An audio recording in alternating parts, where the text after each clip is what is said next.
Thanks, Dana.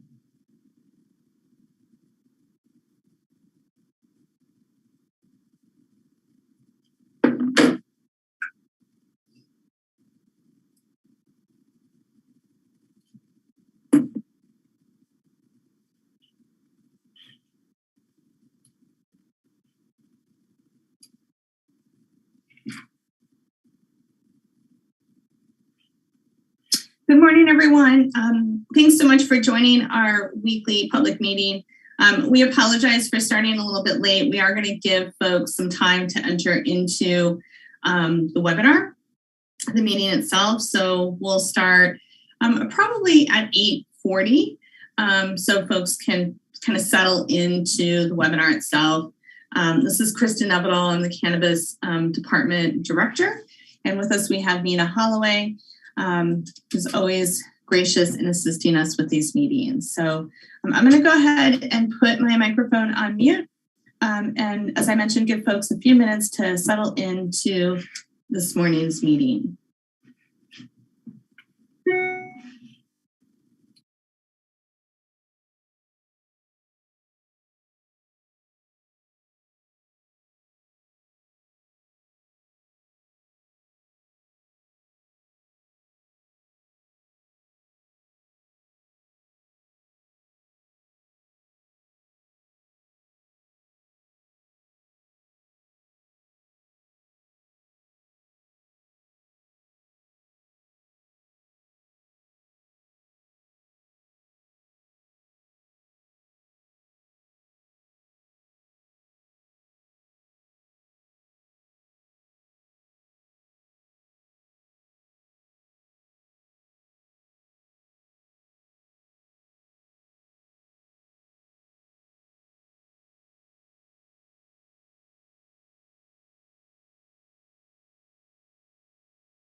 Helps if I unmute. Good morning, everyone. Thanks so much for joining us for the Mendocino Cannabis Department's weekly public meeting. These meetings are being held every Friday from 8:30 to 9 a.m. We apologize for running a little bit late this morning and not starting the webinar until 5 after. So we started at 8:35. It's currently 8:38. It does look like the attendee population has slowed down, so I think we can probably go ahead and get started. So let's go ahead and dive in. Generally, we spend the first few minutes settling in. We went a little over today on that simply because the department started late, as we're still kind of working through some bugs this morning. We're going to roll through some updates. That should be pretty brief and will allow us to catch up for time lost by starting late. And then we'll walk through how to navigate the portal questionnaire page. We've been getting a lot of questions about that page. And then we'll be moving forward with the renewal application discussion and public comment. And then we'll close like we generally do, discussing future agenda items. Please know that you can participate at any time in today's meeting by leaving a comment or question in the Q&A chat feature. The Q&A chat feature is located in the toolbar or features bar, which is usually either at the top of your screen, your viewer screen, or the bottom of your viewer screen.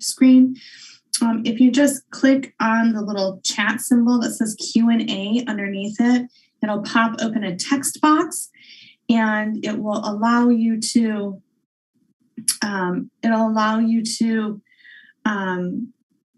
go ahead and type your question or your comment in. Just a little bit of information for folks. When you type in your question or your comment, those questions or comments are only seen by the panelists. And then the response, if we can get to it, sometimes we get so many Q&A questions that we can't get to all of them, is generally only visible to the person who asked the question or placed the comment. A lot of times we try to answer those online, live, but not always the case. There will be time for public comment for each of the items, with the exception of updates. If you'd like to comment when we get to a public comment item, please do raise your hand. The raise hand feature is also located in the features or toolbar at the top or the bottom of your screen. And if you're calling in and not on the Zoom app, you can also raise your hand or lower your hand by using the *9 on your dial pad. When we get to public comment, we'll be announcing folks in the order that we'll be hearing from them.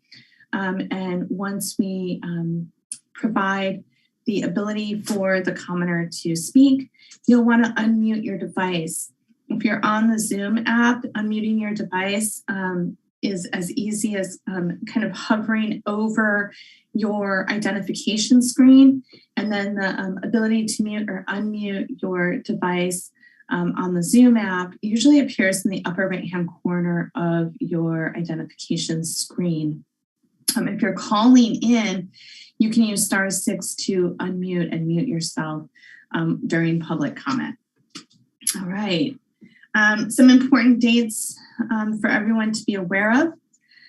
On April 18th, I would think by about 9 a.m., the Informational Services Department will have reopened or unlocked all folks that were eligible for 30-day corrections portal to allow folks to make final corrections. So we've had a number of folks report back to the department that they submitted their materials to the corrections portal, which locks that application in the corrections portal before finalizing, or after they submit, they realize that they may have made an error. So we're just going to unlock them for everyone on April 18th. Everyone who was eligible for the 30 days corrections portal, your permit applications will be unlocked on the 18th. And then if you don't, for some reason, go back in and resubmit, no worries. It'll automatically, at 11:59 p.m. on April 28th, when the corrections portal closes, it will seal your entry and send it to us just like you had sealed it yourself and sent it to us. So no pressure to go in and resubmit your portal entry if you don't need to make corrections after the 18th. So just to FYI there. We do want to make sure folks are aware that on April 19th, from 10 a.m. to 1 p.m., the Department of Cannabis Control will be holding a public meeting. This is the last day for public comment on the draft permanent regulations that were produced by the Department of Cannabis Control. And during the April 19th public meeting, you can provide your public comment to the department for the record. Public comments are also being accepted via email and via snail mail. More information about how to submit your public comment to the Department of Cannabis Control can be found on the Department of Cannabis Control's website, which is cannabis.ca.gov. But you can also find more information or the links to the comment information and the meeting information on the department's website by visiting the 2022 Cannabis Department events page, and then scrolling down to April 19th, where you'll see a notification for the DCC public meeting. April 20th is going to be our April monthly meeting for the LEAP program. That is a Wednesday. That meeting will be held from 3:30 to 5. And we do LEAP public meetings every month, and it's always the third Wednesday of the month, which happens to be April 20th this month. We have 2 more Friday meetings this month. Those will be on April 22nd and April 29th. And then another reminder that on April 28th at 11:59 p.m., the 30-day corrections portal will close. Some updates, some of which you might be sick of, like us reminding you that the counter is now open. We're located at 579 Low Gap Road in the Administration Center. And so the counter is open and staffed from Monday through Friday from 10 a.m. to 4 p.m. We're closed daily from noon to 1 for lunch. And we currently don't have enough planners to staff a planner the day at the counter. So really the counter is best suited for paying fees, managing waivers, and general business such as that. If you have planner-related questions, program-related questions, we encourage you to email those questions to cannabisprogram@mendocinocounty.org. And it's always helpful to include your AG number in the subject line of those questions or email submissions. Yesterday, the treasurer tax collector did send out the true-up statements for the 2021 tax year. This kicks off the 15-day appeal period. There should be information about the appeal period and the dates for the appeal period and what to submit and where to submit it and how to submit it. All that good stuff is included in the true-up statements that went out. Equity eligible applicants can come to the counter with their true-up statement to apply for a tax waiver. So you can do that, as I mentioned, Monday through Friday from 10 a.m. to 4 p.m. So please do make sure that you bring your true-up statement with you if you're coming to the counter to process a waiver for that tax. We've had a couple people stop in to the department to get a waiver for their 2022 quarterly taxes. We will be covering this. However, we're still waiting for additional information from the Treasurer Tax Collector's Office about how to assess the proper amount for a quarterly tax filing. And so once we have that information, we'll share it with everyone. But right now, we have not been able to process 2022 quarterly taxes simply because we need some additional information to do so. While we're on waivers, I'll give you this tidbit as well. We did talk about fees, expanded fee waivers for the equity program, including the ability to pay your scale registration or certification. At the time that we announced we'd be able to do this, and until Tuesday of this week, we were not made aware that there is a deadline for this fee. That deadline is today. So folks, if you have invoices and you are an equity eligible applicant and you want to do a waiver for your scale cert or scale registration, please do send us a PDF copy of the invoice from Department of Ag, and please do so today. If you could get it over to us by 4 p.m. at the very, very latest today, we will get you onto the list of waivers we're processing for scale certifications that we'll be sending over before close of business to Department of Ag today. Reminder that the modification application page is up and can be linked to from this presentation when it is posted, but also it's easy to find because it has its own header in the left-hand side of the website when you open it up. So we have the application page, and then if you're not finding the information you need about modifications on the application page itself, we encourage you to open up the application for modifications, which does contain additional clarifying information. So we'll probably talk about this just a little bit more when we talk about renewals. Okay, let's talk about the permit questionnaire page in the portal. So if you are, for some reason, just starting a new application in the portal, maybe you have a new agent, so you created a new user login or whatever the circumstance may be. When you first enter, after you put in your permit information, you'll get this cue to start a permit portal questionnaire. And you'll just want to click on this green, I'm sorry, having a moment here, on this green Start Permit Questionnaire button, and it will take you to the questionnaire page, which in general looks like this. Please note that these are links over here on the side. So anytime you are in the portal and you have questions, you can go to the FAQ page and then just click any of these links up top to get back to where you previously were. So you don't have to leave the portal to get to the FAQ page, and you don't have to leave the portal to pop open an email box for us if you have questions or you get stuck. So when you get into the Q&A page, you cannot go on to the questionnaire, to the upload page until you have completed or responded to every question on this page, right? So will you be uploading, oh goodness, I was not meaning to do that, my apologies. Will you be uploading an agent consent form?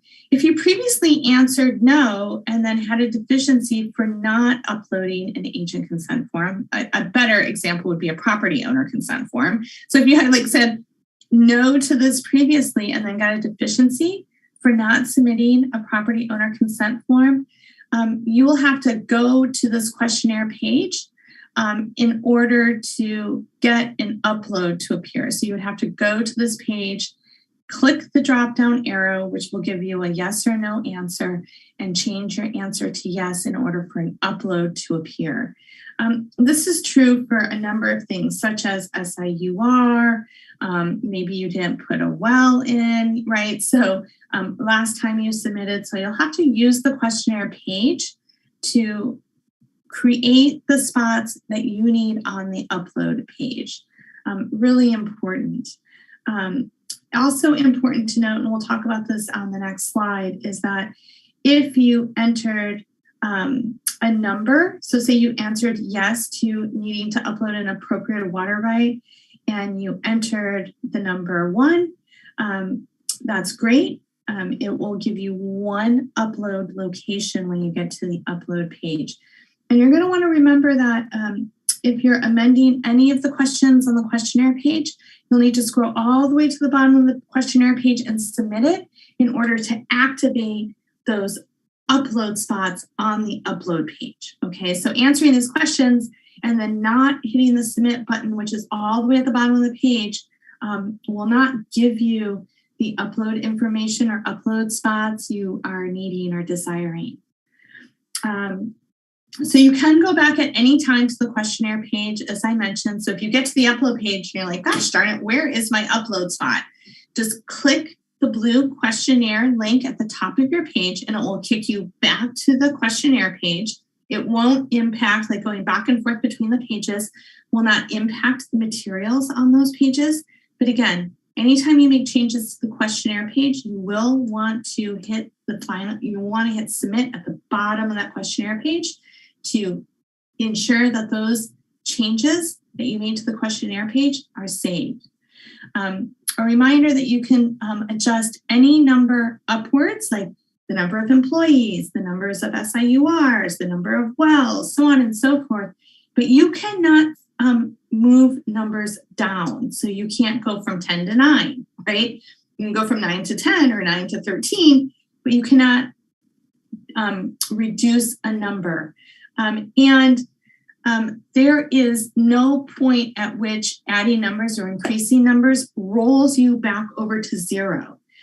So we had a couple of folks that were like, well, maybe if I just keep adding numbers, I'll eventually end up at zero on the questionnaire page. Well, that doesn't work. And then we had one unfortunate applicant who hit zero or added numbers all the way up to 99. And then the upload page required 99 of those items.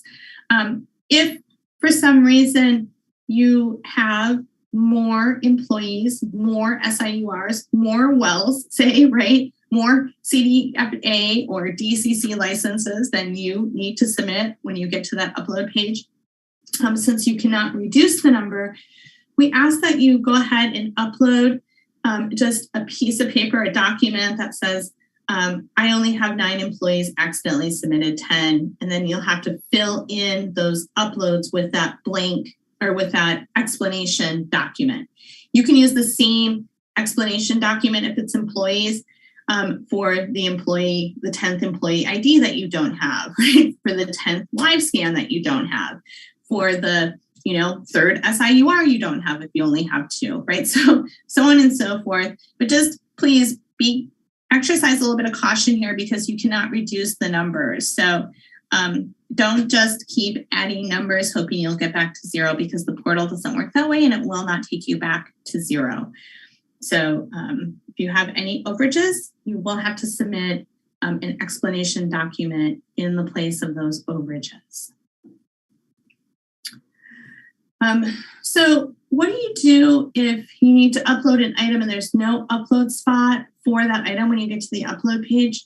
Again, you'll have to go back to the questionnaire page and find the question related to the item that you need the upload for, and then re-answer the question properly. So we get this question a lot. Folks on their original application may have responded no to a small irrigation use registration or an appropriative water right, or for business formation documents, other documents, right? Maybe a property owner consent form.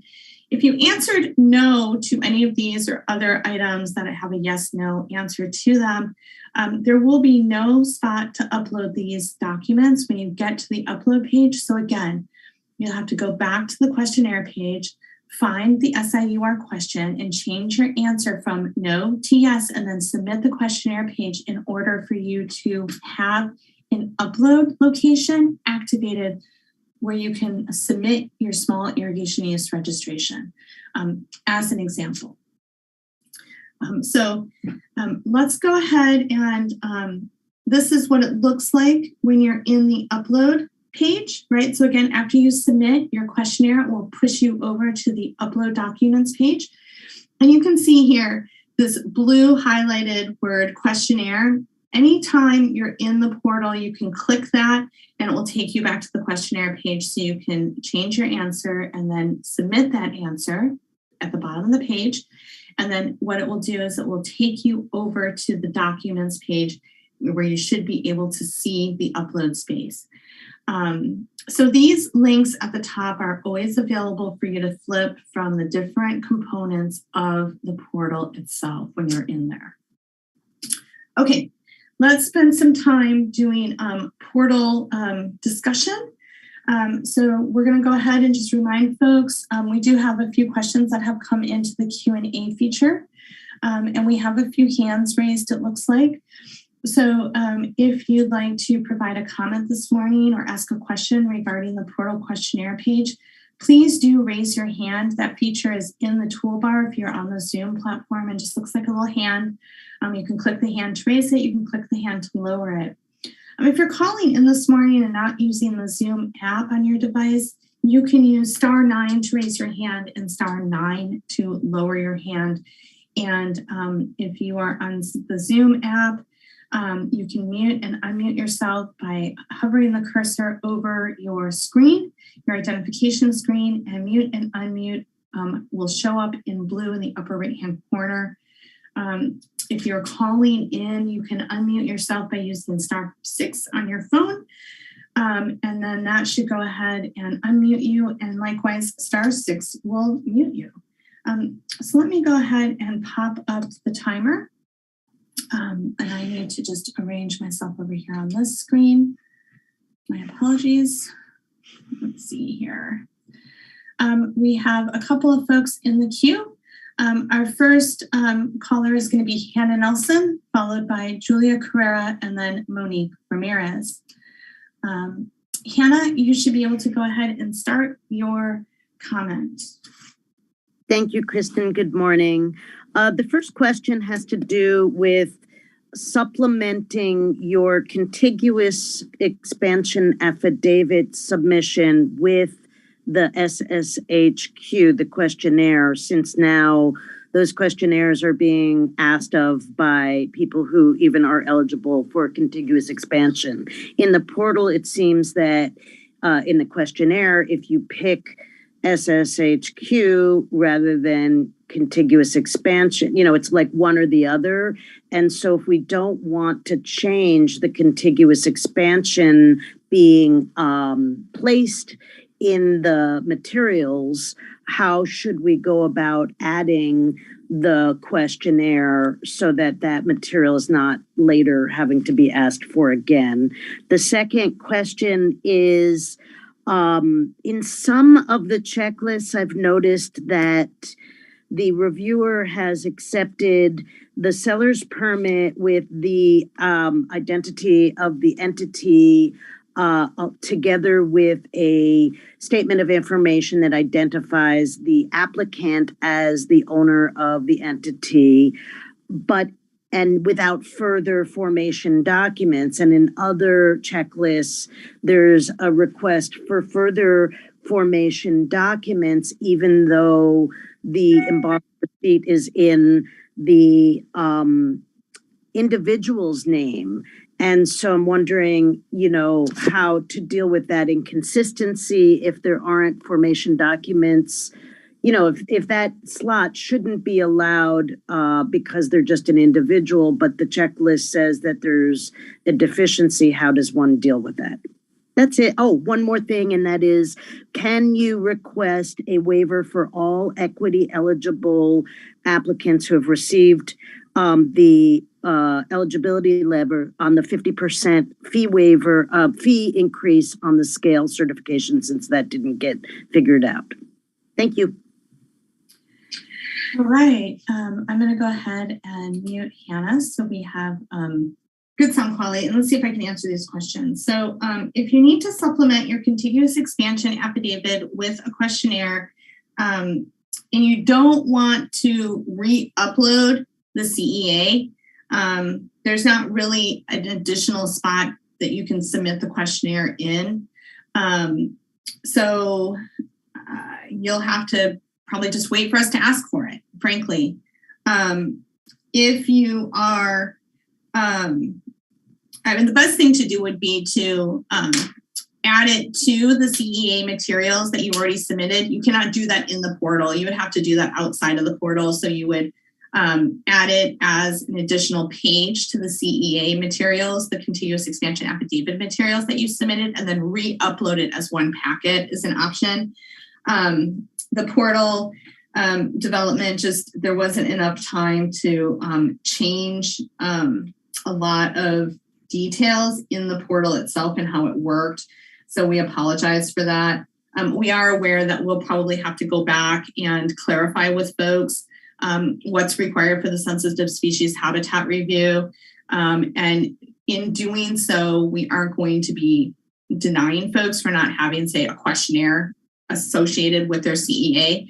But what we will do is when we get to those reviews, we'll probably provide the questionnaire back to the applicant that is missing the questionnaire, and then provide 15 days or so to get that form filled out and sent back to us.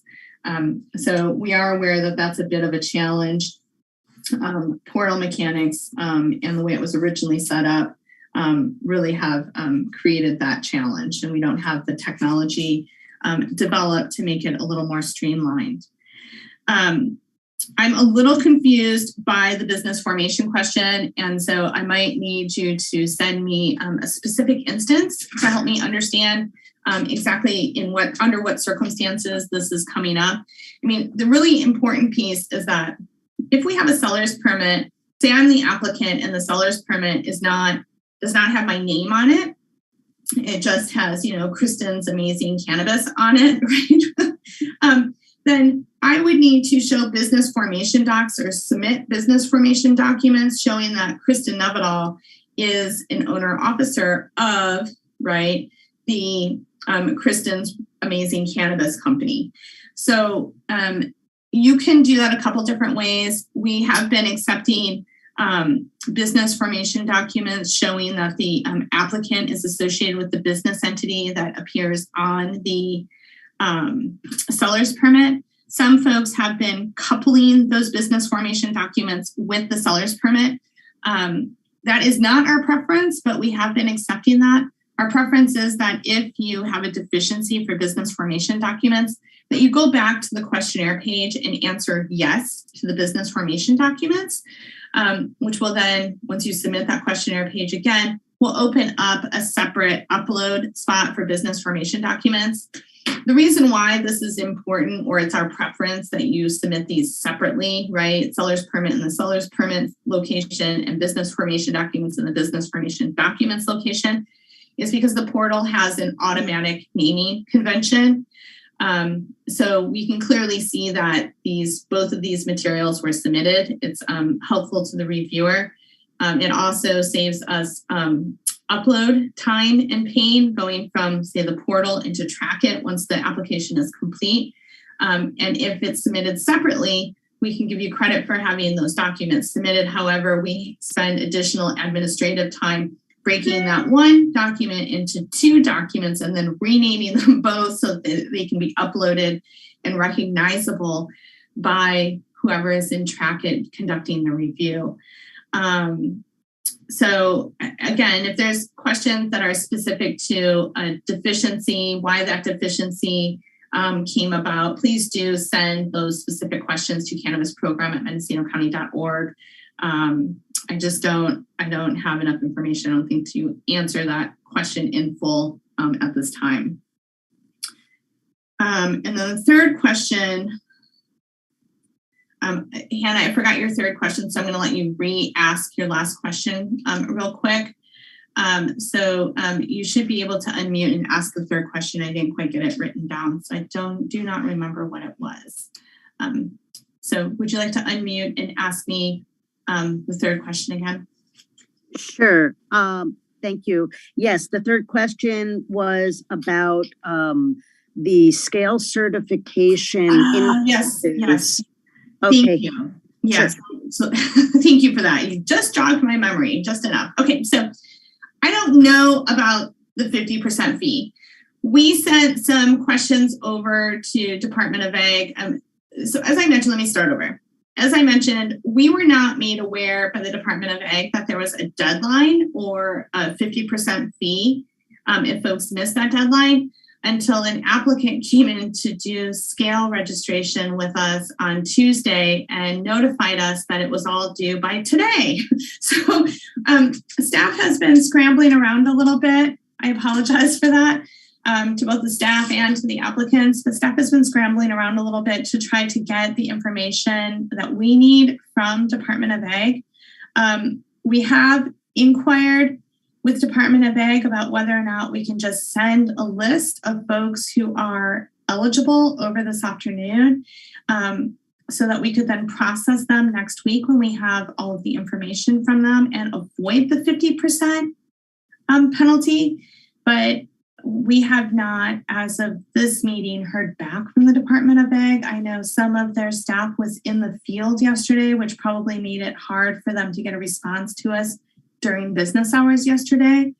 I would really encourage folks who are equity eligible, if you have your scale invoice, scan it, send us a copy, make sure that you put in the subject line scale certification, and we'll put together the memo to cover it and get it over to Ag by close of business today. And I don't know if we can cover penalties. Penalties in general have been kind of a sticky topic with the equity program. So we're going to get the answers back from EG about what we can do to maybe postpone the implementation of penalties so that we can do the processing that needs to happen for folks. And if penalties can't be avoided by postponing them because of the challenges in standing this up in a really short timeline without all the information, we'll circle back to the state and see if we can cover those penalties with the waiver. But I just don't have more information right now. We're still waiting to hear back from the agency. So I apologize for not having more to provide on that level. Our next caller this morning is going to be Julia Carrera, followed by Monique Ramirez, sorry, Monique, and then Nicole. So Julia, you should be able to go ahead and unmute your device and start your comments. Thank you, Kristen. Good morning. So my question has to do with reviewing the portal submissions. With the reopening on the 18th, which I know I greatly appreciate, and I know many people do, will it still be a first come, first serve? For instance, if you wait and have the cannabis program close or submit your portal application at the end, will you be reviewed last? I'm just confirming, is it still first come, first serve review on the portal? And my second question is, right now, how many planners do you have? Thanks, Kristen. All right. Go ahead and mute Julia's microphone. Okay, excellent. So review of portal submissions. So we won't be starting any reviews of portal submissions until the portal closes on the 28th, which is at 11:59 on the 28th. We probably will even wait until the beginning of May to start those reviews. And then we're trying to figure out how to staff those reviews.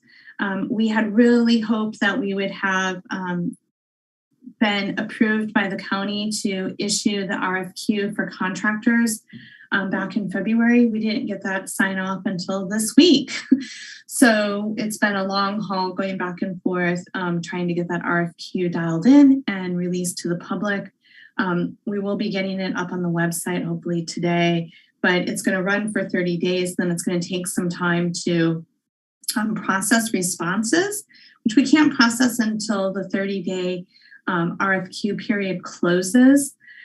Once we process responses to the RFQ, we have to consider shaping the contracts for folks that qualify, and then working through the contract process with the qualifying entities. Any contract that moves forward has to go through Cobblestone and then must go to the board to be approved. So we don't anticipate that we'll have contract planners available to assist our department until probably September at this rate, which is pretty gosh darn stressful. Currently, we have 2 planners and 1 planner that's in training. She's coming along. She's doing a great job in training and is starting to do renewal reviews, and will be participating in portal reviews. But at this point, we're realizing that with our 3 planners, plus myself, we'll be doing a lot of these reviews in-house for the corrections material. Next week, we have a planner a planner tech joining our team. She'll also be assisting us in these reviews. And fortunate for us, she's been with the county for a while, worked in cannabis, went over to PBS where she's doing some cannabis reviews and then is coming back to cannabis. So I think we'll have a pretty good ability to manage these in-house. But what will happen when we focus our attention on doing the corrections portal reviews is that we're going to lose our ability to continually process other items such as renewals and transfers and other things that are backlogged. We have interviewed about 50 people for planners, but with the budgetary concerns and constraints of the county, it's been suggested to us that we don't hire until we get further along in the budget process. So we're on a soft hiring freeze, so to speak. That creates its own challenges, as everyone can imagine. And then we're also incredibly space constrained. The building that we're in, we have the front office, and then we only have 4 additional offices. Every office, with the exception of mine, and the front office where the window is, has 2 people in it already, which means that we only have, after we hire our planner tech next week, after she comes on board, and then we are also bringing on another planner in May that has accepted an offer. That fills all of our office spaces. And then we have a couple kind of cafe style desks in the kitchen. So I only really have 2 desks remaining in our department. So, you know, we're kind of in a chicken and the egg challenge. And until we get through some budget conversations next week, we won't have the confidence. Hopefully we'll have the confidence after next week, but currently we don't have the confidence to hire. Furthermore, while we have really great candidates in the applicant pool, and we think we could fill our planner positions without having the office space to put them in, it's pretty hard to prepare for hiring folks. And what I mean by that is making sure that we order desks and chairs and computers for those folks that might be joining the department. So we are struggling a bit with our space constraints and then budgetary woes associated just with the county overall. So we're navigating that, but it has put a pause or a little bit of a hiccup in our ability to hire. So hopefully that will all clear up next week after budget conversations. But again, it's, doing the best with what we have at hand. Our next caller is going to be Monique Ramirez, followed by Nicole, and then Michael Katz. Monique, you should be able to go ahead and unmute your device and start your comment. Thank you so much. So I have a few questions that are just kind of overall about the portal denial process and just how the department's going to handle people that do submit the second time and maybe still get something wrong. You know, maybe it's a small typo error or something doesn't correspond exactly with maybe their structures list, and maybe they forgot to update that within like their cultivation operations plan or something. And just knowing that the department is going to look at that and still, give them the opportunity to make that correction as they continue to review the application. I would hate to see people be denied for something so minor like that. And then for people that have other issues, like maybe they have their existing site and it doesn't meet the setbacks of the county, but because it's taken so long to have anyone come out and investigate their property, and this whole time they had no idea how the county would move forward with those applications and maybe not deny them, but offer them administrative permit pathways if that's possible, depending on their zoning, or maybe being able to just relocate the site a little bit if it's 5 feet off or something like that. Just wanting to understand more about how denials would work in that instance. And then also, if you could just be really clear to the community that if people have structures that are not permitted yet for cannabis use and they haven't initiated the permit process, maybe because they're waiting on their equity application to be approved to use, fee waivers for that. Can you just affirm to the community that those applications will not be denied a cannabis permit and that they will ultimately just be put on a compliance plan? And just really quickly, I wanted to note that the SSHQ document, we got a deficiency for someone I'm helping that we had to include APN numbers, but there's nowhere on the document that even requests that information. So I just wanted to note that that was an error, but we went ahead and just put the APN number and plugged it in under the site address, just so we could avoid another potential issue. So just wanted to bring those things up. Thank you so much. Okay, thanks for that, Monique. Okay, so I can't necessarily speak to denials in broad blanket statements.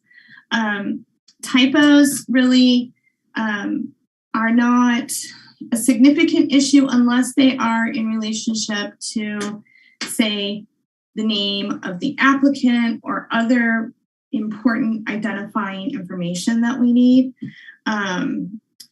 discrepancies. I mean, I think it's really hard to create a blanket statement about what's going to be acceptable and what's not, because each of these applications presents very differently.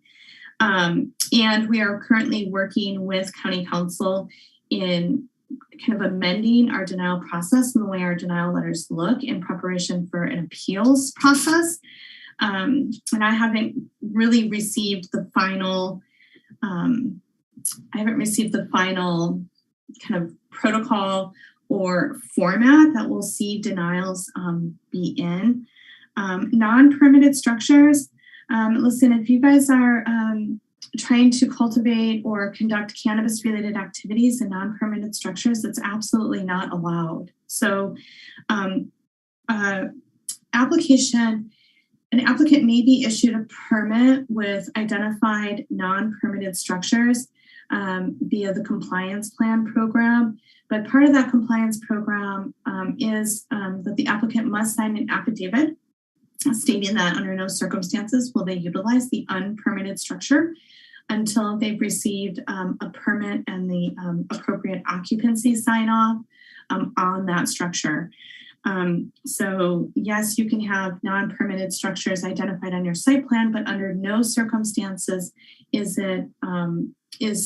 the county allow that non-permitted structure to be utilized for cannabis-related activities. So I'm going to go ahead and leave that there. We'll look at the SSHQ APN question. It's a curious one to me because we didn't change anything on the SSHQ except for reformat it to have updated department information. But we'll double check it and make sure that we didn't somehow eliminate one of the boxes when we change the tables. And if it needs to be updated, we'll go ahead and do that. Okay. Kristen, can I just tell you that the version we were using was on 7/10 of 21, just for your reference. It's the only updated version I have. So thank you for that. Okay, our next caller is going to be Nicole, followed by Michael Katz, and then Brandy Moulton. Nicole, you should be able to unmute your device and start your comment. Hello, I just want to start out by saying thank you for this meeting. And it's just two questions. One, you've already talked about facilitating the fee waiver for the ag scale department. Now, if someone has chosen to pay that so we don't have late fees, could that be reimbursed when the pathway is actually figured out? And then second question is, do those same planners that you also discussed earlier, and the number of planners, are those the same planners that also review CEQA documents? And do the CEQA timeframe, is that going to be put behind review of the portal situation, or is that going to happen together, or is that a different department? Thank you so much. All right, thank you for those questions. Okay, let's go ahead and pause this clock. So, the really unfortunate thing about the Cannabis Equity Program is that under no circumstances can we reimburse. So we would not be able to reimburse folks who paid their fee, their scale cert, because the program itself, the state rules do not allow us to reimburse. So that's an unfortunate component there, which is why we've asked for an extension. So hopefully we'll hear back about that today. The three planners we have are the only planners we have, period. They're the ones that do all application review, new application review, renewal application review, modification application review, benchmark review, CEQA review. So they are incredibly busy. Which is why we really appreciate it when folks respond to a planner's question by emailing the material or the response to cannabisprogram@mendocinocounty.org. And if you have a general question, please do not include the planners on the email. And please do not email planners directly, because you know one of the planners from working with them over the years. Those questions, when the planner finds them in their box, get kicked to Cannabis Program. So if you ask a question today and you don't send it to cannabis program, you send it directly to one of the planners, they might not see that question for 4 or 5 days. And then they kick it to the cannabis program, and then it's one of the newer emails in the cannabis program, which means that our administrative staff and myself who are monitoring that cannabis program box might be significantly delayed in responding to your general inquiry. Our planners, as far as the timeline as to how we're going to work through the pretty immense workflow that we have, we are going to prioritize reviewing the materials that are submitted through the corrections portal. And then in addition to that, we're going to prioritize going back and reviewing the materials submitted by folks who are in good standing that have submitted correction materials to the corrections letter process in 2020, a long time ago at this point. We apologize for that. We'll be kind of reviewing and doing a checklist on all of those folks that are in good standing, and then sending notices so that we can get all of the applications we have in house completed and closed, hopefully, so that in September, when we can bring on contract staff, and hopefully by September, we'll have been approved to not only put offers out to the folks that we interviewed currently, but we'll have gotten them into the department and trained. So we're looking at September as the start of our crunch time, where we should have enough planners available to address the review of all completed applications and work on renewals, transfers, reassignments, et cetera, and Appendix Gs that have been submitted and are complete and ready for review. With 3 planners and only 3 planners, we're really limited in what we can address. And we have been directed to address this corrections portal. Planners are currently trying to work through renewals that have come in while we couldn't do anything but corrections portal, which is why I really feel like it's important that we get those renewals wrapped up. And then we want to complete those completely for folks so that they can be in good standing with the state. They can wrap up their Appendix Gs. They can manage any outstanding items that prevent them from submitting an Appendix G, like their AQMD referral and their SSHQ referral. So at this point, we're, again, prioritizing renewals right now, and then we'll shift to corrections portal and doing checklists on those who are in good standing. And then we're hoping by September to have all of the incomplete application processes completed and be really focused on issuance or review for issuance of those applications and Appendix Gs and renewals and kind of business as usual, so to speak, with a full staff. So that's what I have projected or forecast for right now for timelines. It definitely is later in the year than I had hoped to have the staff and be able to really focus on the CEQA components, but with only 3 planners, I think it's the best we can hope for at this point. So I'm going to go ahead and move to the next caller. Let's see here. Our next caller is going to be Michael Katz, followed by Brandy Moulton, and then First Cut Farms. I just want to do a time check. It's 9:30, so by the time we get through these next 3 callers, we're going to have to move to our next topic, which I do want to make sure we cover renewals today. So we'll hear from Michael Katz, Brandy Moulton, and then Fresh Cut Farms, and then we're going to move to our next agenda item, folks. So Michael, you should be able to go ahead and unmute your device and begin your comment. Great, thanks a lot, Kristen. Comments regarding the challenges with staffing. I've got to say, I'm pretty shocked that we're still in that position, knowing that the board and that we've been talking about the understaffing in the cannabis department for over a year now, and that there have been efforts made and budgets approved. And I know that there's grant funding that you allocated towards these additional planners. So I'm kind of just straight shocked that these challenges and delays are happening. Have you informed the board and the ad hoc about these challenges and indicated to them that there's no way to have additional staffing until September? Are they fully aware of that? And I guess that's the first question. Is the board fully aware of that? Please ask all of your questions if you would, and then we'll answer them. Okay, well that's my question. Okay. Okay. So the LJAGP funding doesn't cover and cannot cover 100% of the salary or the cost of staff. So LJAGP funding will cover salary and benefits for staffing for phase 1 application review and appendix G reviews, etc. But it will not cover the weighted rate of staff, which includes staff's supplies and services, which is a pretty significant portion of staffing costs.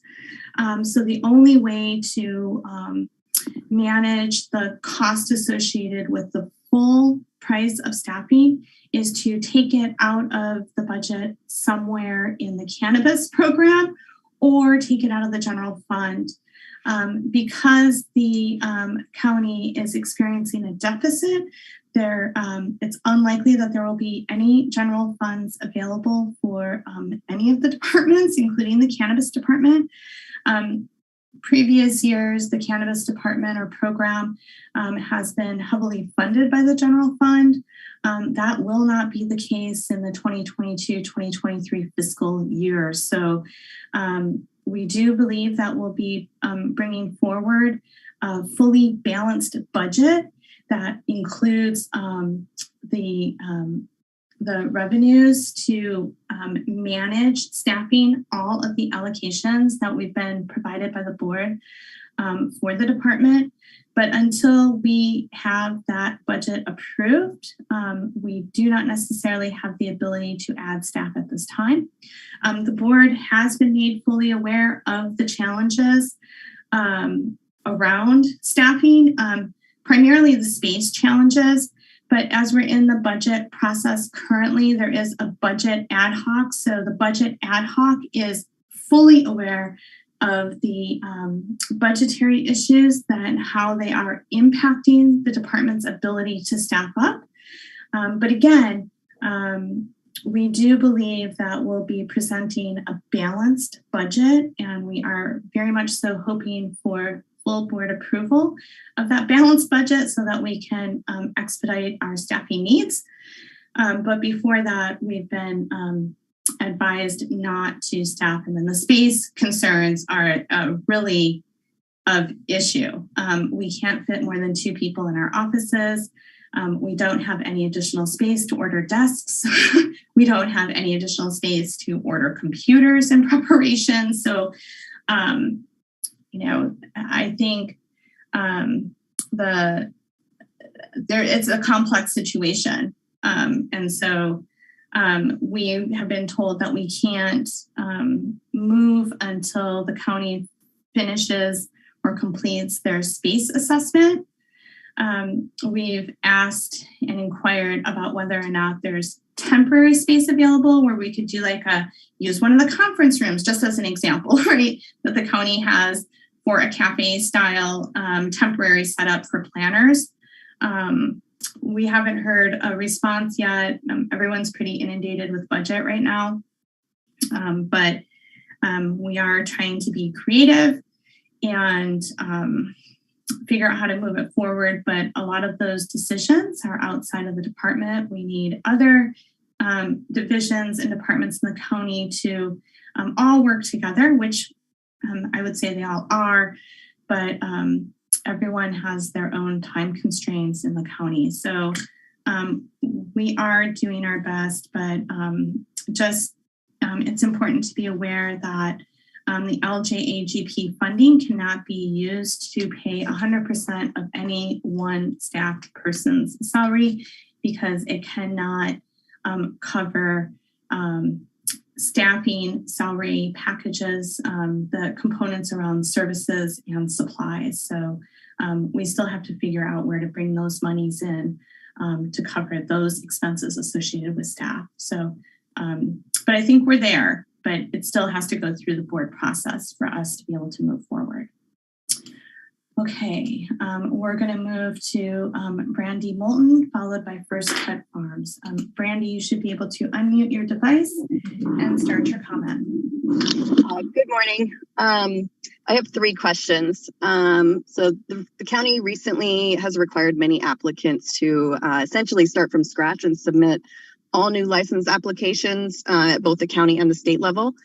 This happened during this current 30-day corrections window, and that's hardly enough time to revamp an entire business plan, especially since the mixed light season has already started.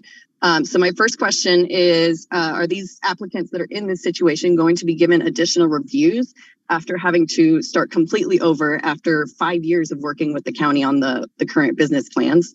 My second question is, how is the county going to address the applicants that have 2 permit types that need to get larger state permit licenses, which then takes them over the max canopy size on paper for the county, but it does not in their actual operation?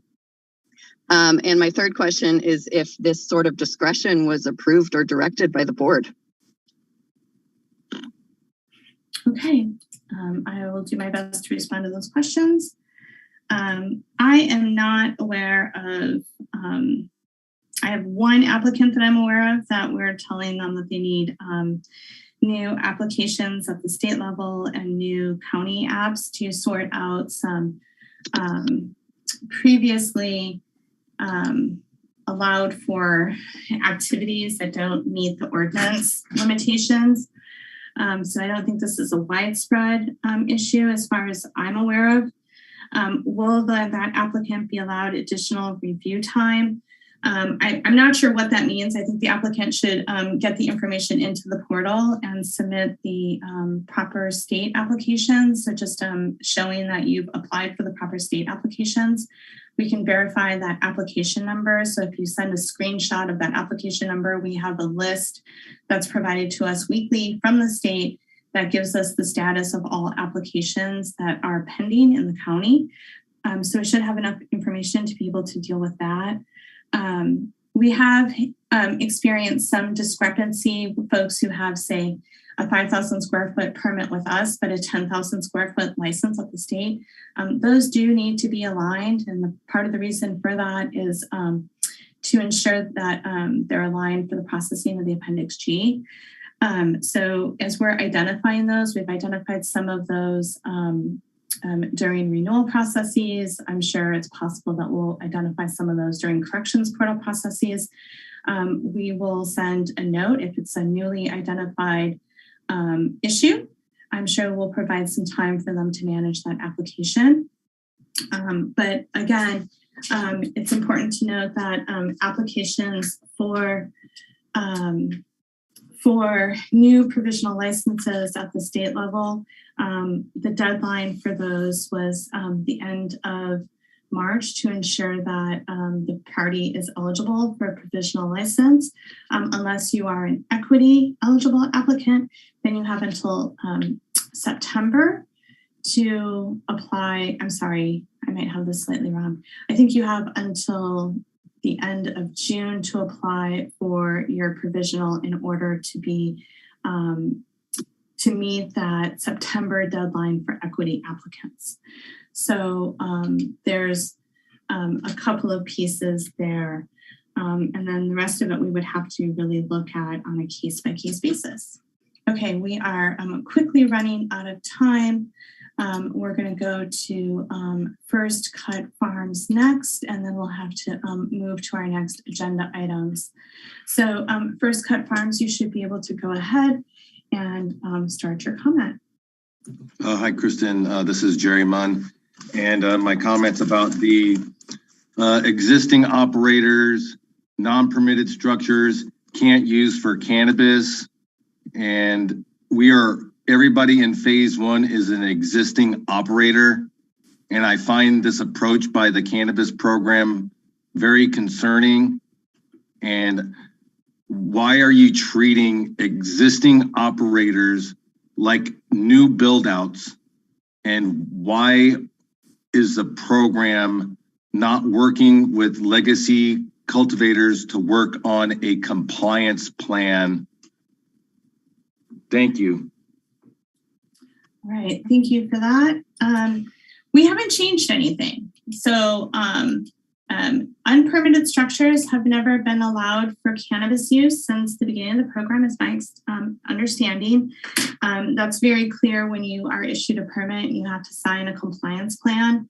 And so really, folks, if you're using unpermitted structures, go in and start your permit applications. It is not, there's nothing in the ordinance that allows the use of unpermitted structures. This has always been the case. And so we have not deviated from that.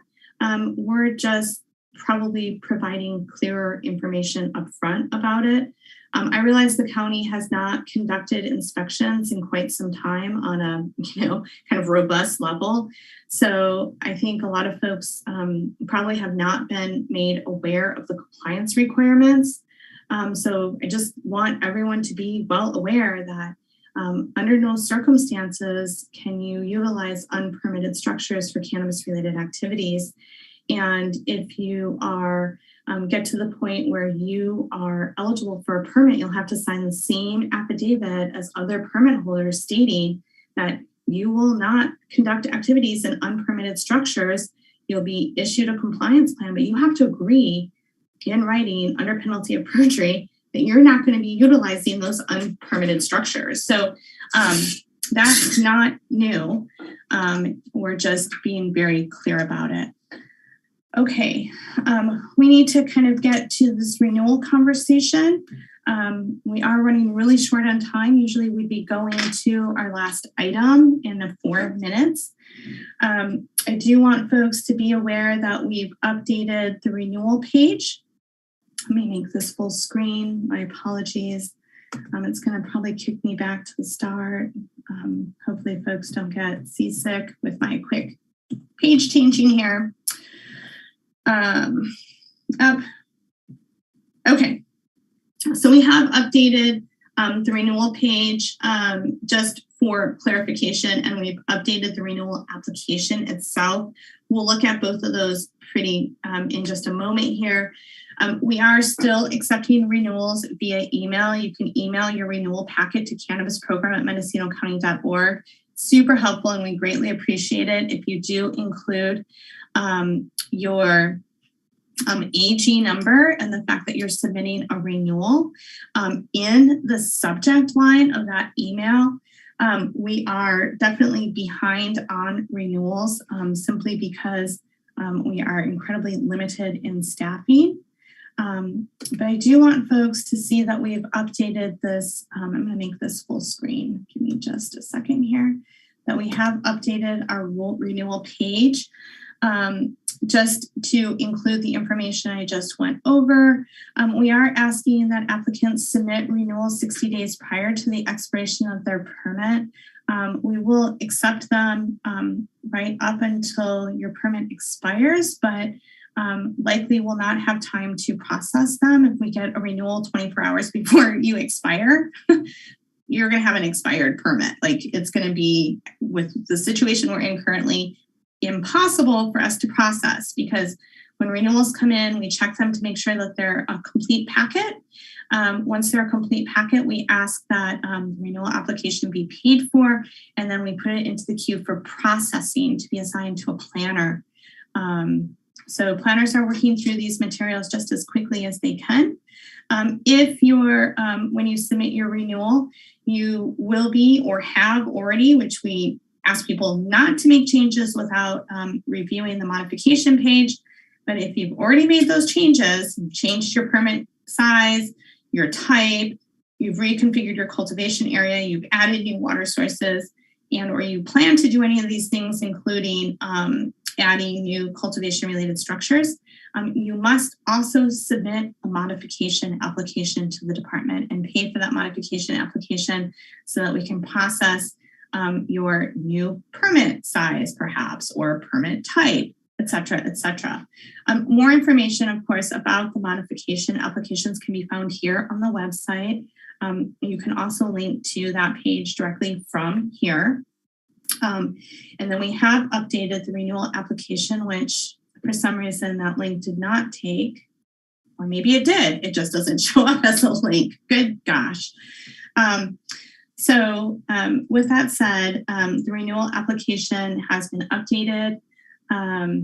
It's pretty simple and meets the same format that we have with our other updated application information. And then instead of having the list of what's required on the website, we put it right into the application, hoping that it will be a little easier for folks instead of having to like kind of toggle between the application itself, perhaps, and the county site.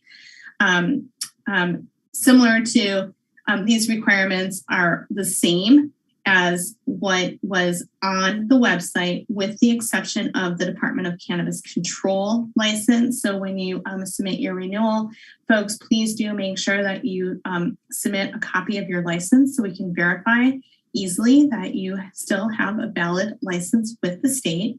I do have an edit to make on here.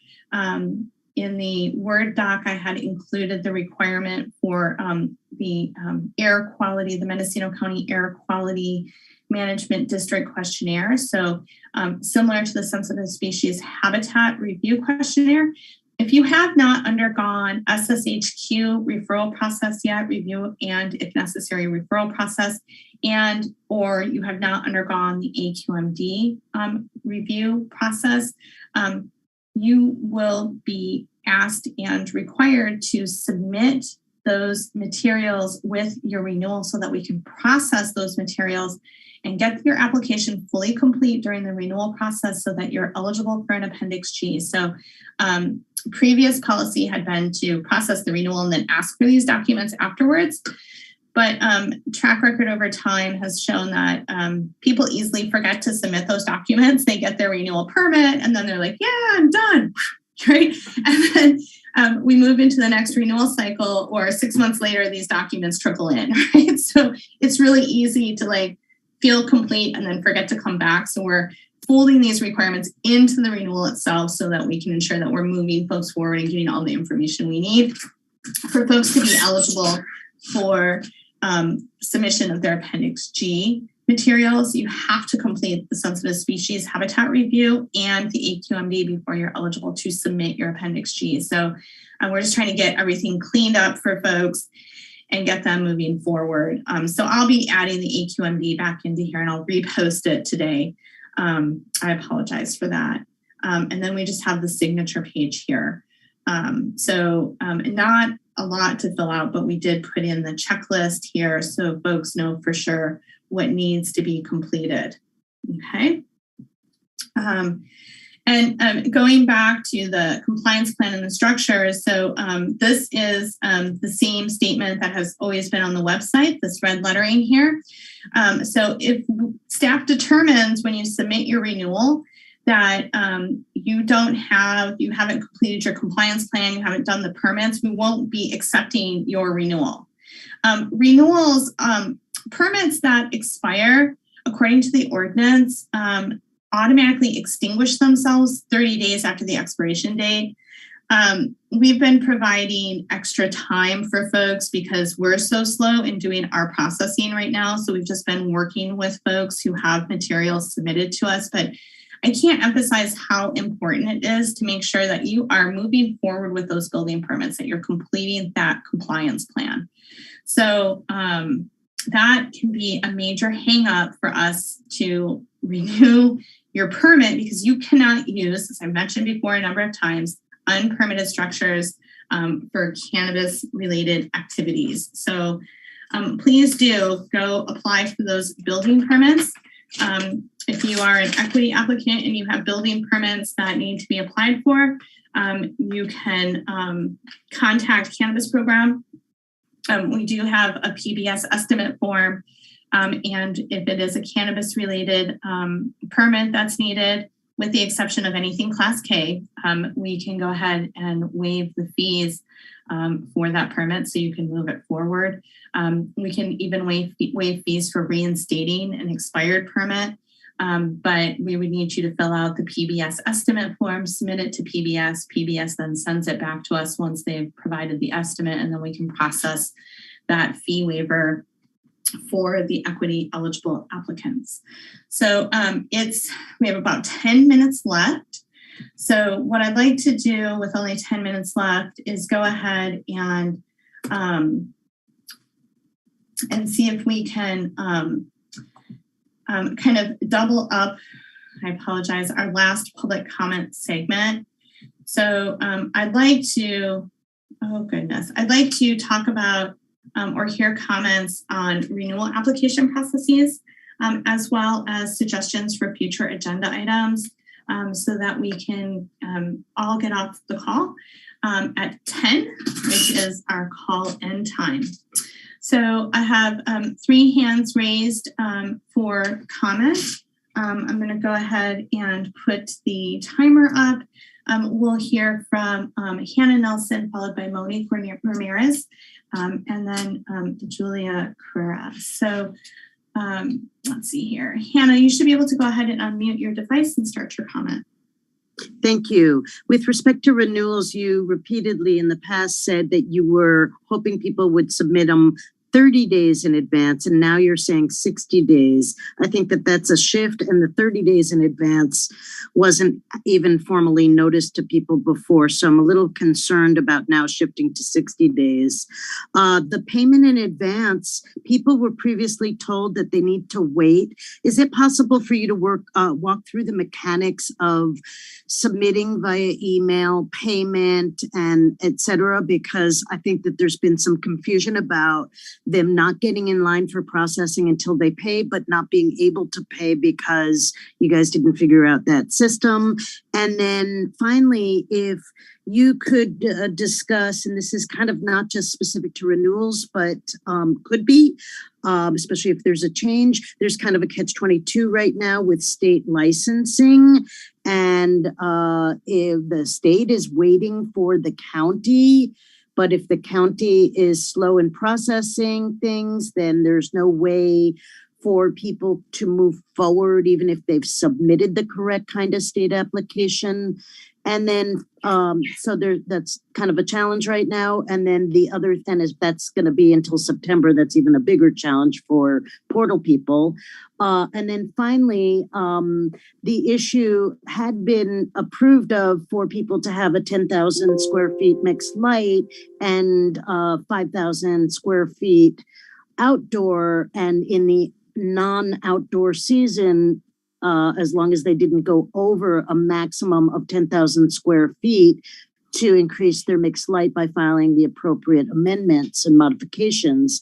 And so they would need to have an inconsistent state license. How is that going to be dealt with?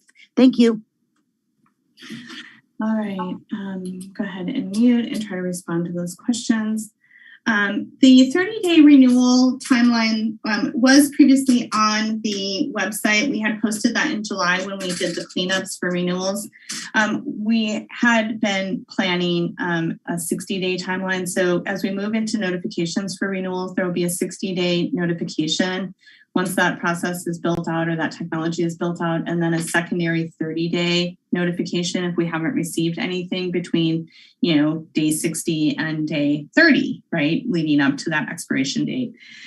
So we are asking for renewals to be submitted 60 days prior to expiration.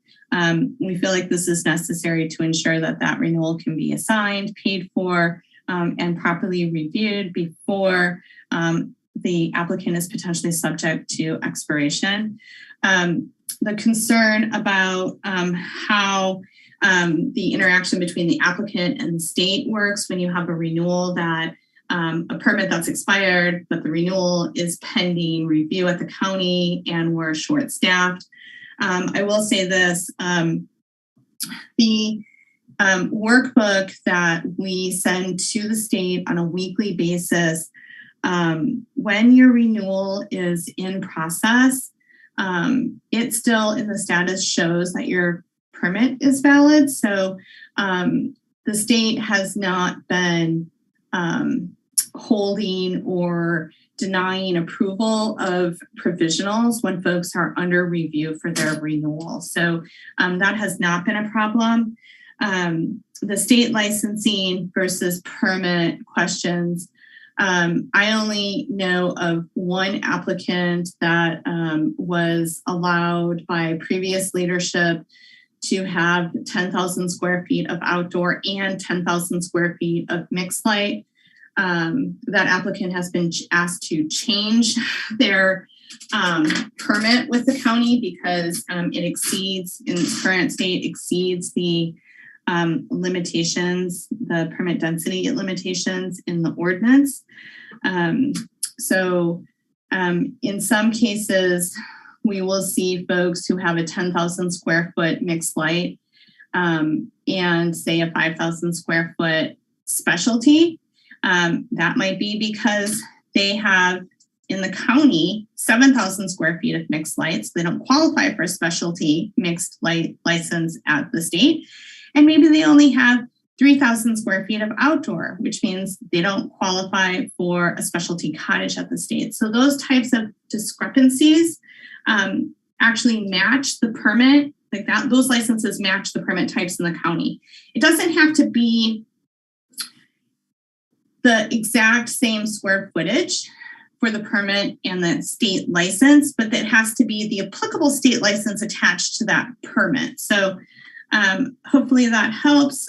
We're going to go to our next caller, which is going to be Monique Ramirez, followed by Julia Carrera, and then Michael Katz. So Monique, you should be able to go ahead and start your comments. Thank you so much, Kristen. My comment for the renewal situation is that on the last MCD call, somebody asked about being able to trim outside, and at renewal, I'm curious if somebody wants to designate that on a site map. In the operations plan, there's no spot to really include your processing activities, for trimming. And so if somebody's going to make a change like that or wants to do it outside because they can't afford to do an F1 occupancy structure and they can't afford to take the cannabis to a processing facility, I'm just curious if that would trigger a modification because it's just, there's no building, so there's nothing that's going to change on the structures list or within the operations plan itself. So I just wanted to see if you could speak to somebody wanting to do that. Like myself, I'm really curious about doing that myself and would like to take an opportunity to change that. And I think that's all I have. Thank you. Okay, thanks, Monique. There is on the Colton Ops plan, and I don't know what page because I don't have it open in front of me, but there is a question about whether or not you'll be conducting any of the following activities. And one of them is, I want to say, open air processing. So if you are going to trim outside, you would want to amend your Colton Ops plan to notify us that you will be processing in an open air setting. And then you should update the site plan to show where that area will be because it needs to be within your premise, so to speak. So that would need to be notified. I have to think and ask some questions about whether or not it would trigger a modification. Technically, because you're changing your Colton Ops plan and your site plan to identify where processing will be happening and you're adding that activity, I would suspect that it would trigger a modification application all the same. But I want to discuss it with the planners and county council a bit. And I'm a little tired today, so I'm not feeling very sharp. But yeah, it does trigger additional materials to be submitted, which likely will trigger a modification requirement.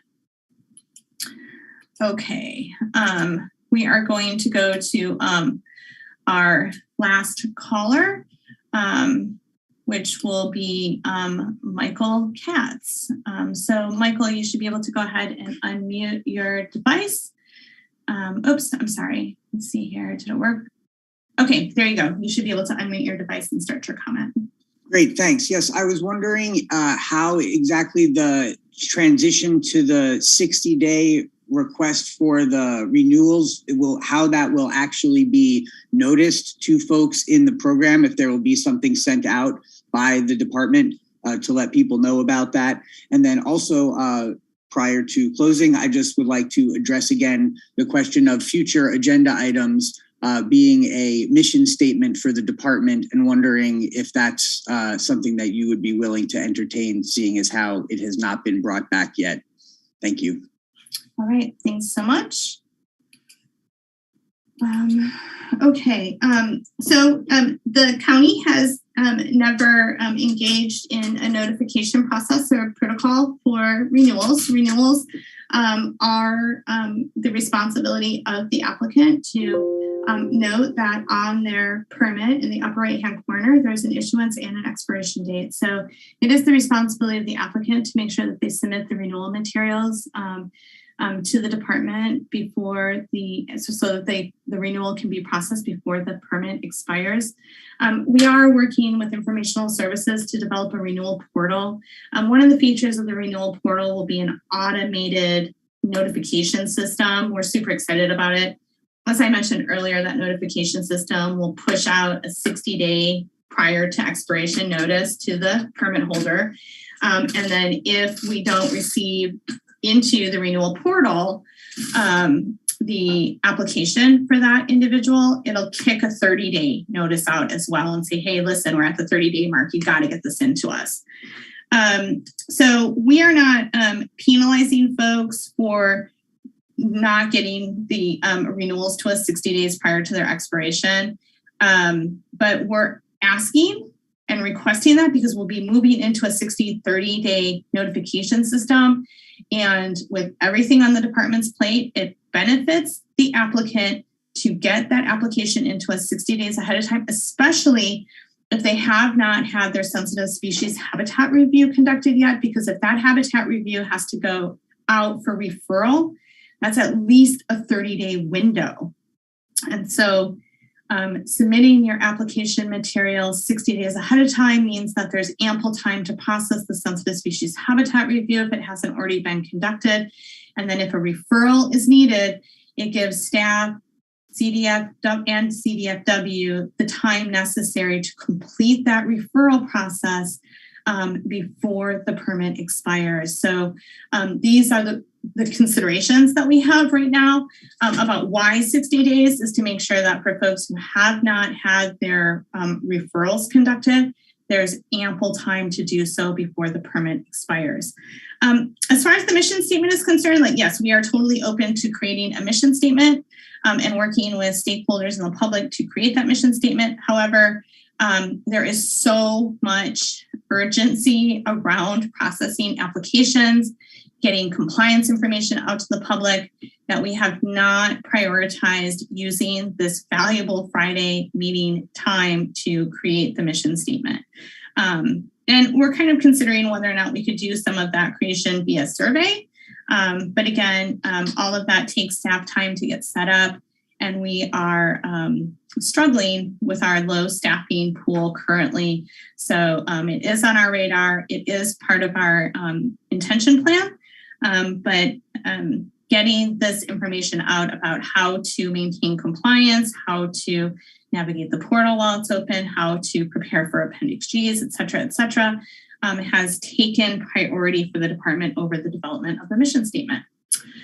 So we are at 11:02, and I'm going to go ahead and thank everyone for joining us today. I apologize for not getting to any of the questions in the Q&A feature. We got a little delayed in reviewing the portal information. And with that said, I think we can go ahead and adjourn today's meeting. So thank you so much.